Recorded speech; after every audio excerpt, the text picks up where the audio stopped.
Ce jour dédié pour la bonne santé, la facilité dans l'éducation et une bonne parnassa pour la famille Bokobza. Bezrat Hashem. Il y a une loi de la Torah qui s'appelle Lo tochlu al adam. Vous ne mangerez pas sur le sang. Il y a beaucoup de lachot, beaucoup de drachot qui sortent de ce verset-là.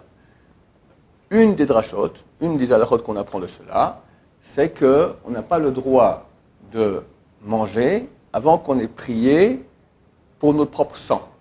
Quand tu vas prier, tu pries en fait pour ta survie. D'accord ? Sans prière, ça ira pas dans ta vie.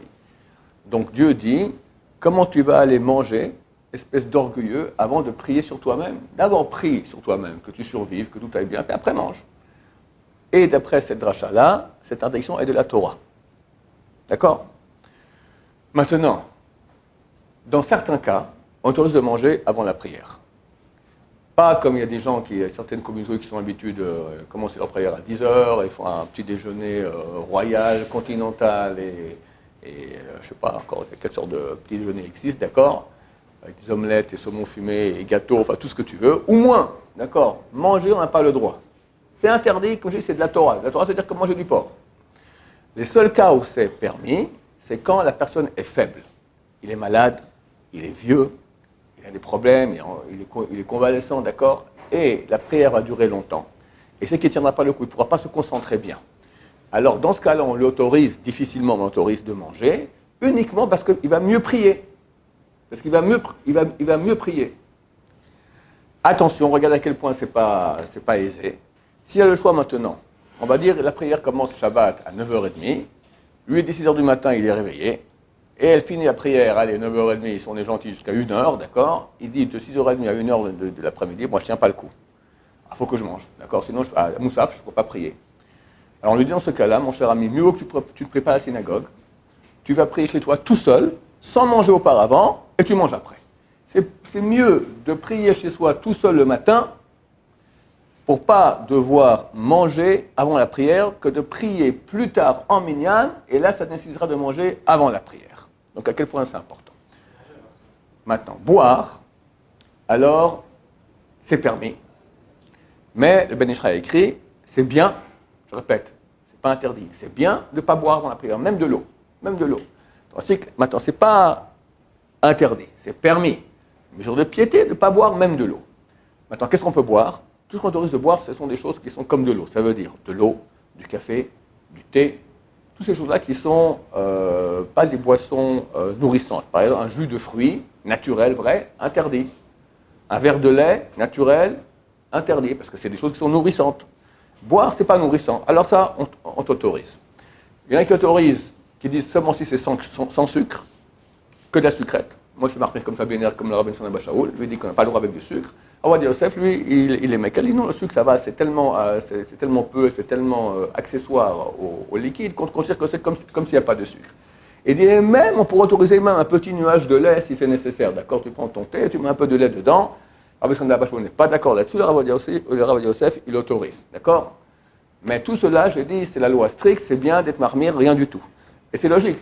Ici, à la yeshiva, c'est un peu votre maison. Donc, on a vu auparavant qu'un Talmid Chacham, il a le droit de boire et de manger, mais dort difficilement dans sa maison qui est le Beth Midrash, parce qu'il est là-bas toute la journée. Donc, il peut venir le matin à la prière avec son café. On peut encore entendre. On ne peut pas imaginer dans une synagogue. D'accord ? Les gens viennent le matin, maintenant. À côté, il y a une kitchenette.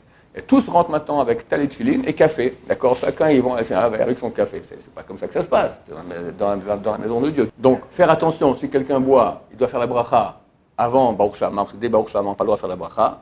Et il faut vite qu'il finisse, parce que dès qu'il commence les Birkot Krachma, donc Yosser, etc., il peut même boire, sans faire la bracha. Il a fait la bracha déjà il y a une demi-heure, d'accord ? Il veut boire maintenant, il n'a pas le droit. Birkot Krachma, tu n'as pas le droit de boire pendant que tu es en train de faire Birkot Krachma. Attention, bracha chona, le Shulchan Aruch, il écrit, Shulchan Aruch dit, quelle quantité il faut boire pour faire bracha chona ? Un revit, c'est combien ? Il y en a qui disent d'un coup. Il y en a qui disent 86 millilitres, comme ça disait un temps Rav Yosef. Après, on lui a amené des pièces archéologiques, on l'a prouvé par A plus B, quelqu'un dans mon quartier, le Rav Margoline, il a prouvé que non, que la vraie mesure, c'est moins, ça revient à 81 millilitres d'un coup. C'est pas beaucoup. Passe-moi ici un verre jetable. Voilà. C'est à peu près jusqu'à là. Voilà. Ça, c'est revit. d'un coup. D'accord? Alors regardez, ça fait 180. Alors allez, 100, voilà, comme ça, 80. D'accord? Ça d'un coup. Maintenant, ça serait trop beau si c'était que comme ça. La halakha, elle est beaucoup plus compliquée. Il y a une marloquette, il y a une discussion. Quelle est la quantité qu'il faut boire pour faire bracha achrona? Il y en a qui disent kazaït, comme la nourriture. Kazaït, c'est combien? C'est 27 millilitres. 27 millilitres, ça nous fait, allez, on va être gentil, un doigt. Hein? D'après cela, il faut faire aussi bracha achrona. Maintenant, c'est combien? Quand je dis 27 millilitres, d'accord, c'est l'avis d'une très petite minorité de rabbins médiévaux, le Roche et d'autres. La majorité, le Rif, le Rambam, disent non, c'est 2 tiers de cela. Ça veut dire combien? 17 millilitres environ. 27, pardon, ça veut dire 18 millilitres. 18 millilitres, c'est plus un doigt, c'est un petit doigt. Il faut prendre un peu comme ça, un tout petit peu dans la bouche. Si tu prends un jus un peu plus, une bonne gorgée, d'après beaucoup d'avis, il faut faire déjà bracha achrona. Donc tu rentres dans un safek. Hein? Non, la question est ce que tu peux faire bracha achrona ou pas. Chacun qui va boire maintenant plus de 18 millilitres, il rentre dans un doute. Est-ce qu'il doit faire ou pas? On ne parle pas hors prière maintenant. Quelqu'un maintenant en pleine journée, d'accord? Il veut boire, d'accord?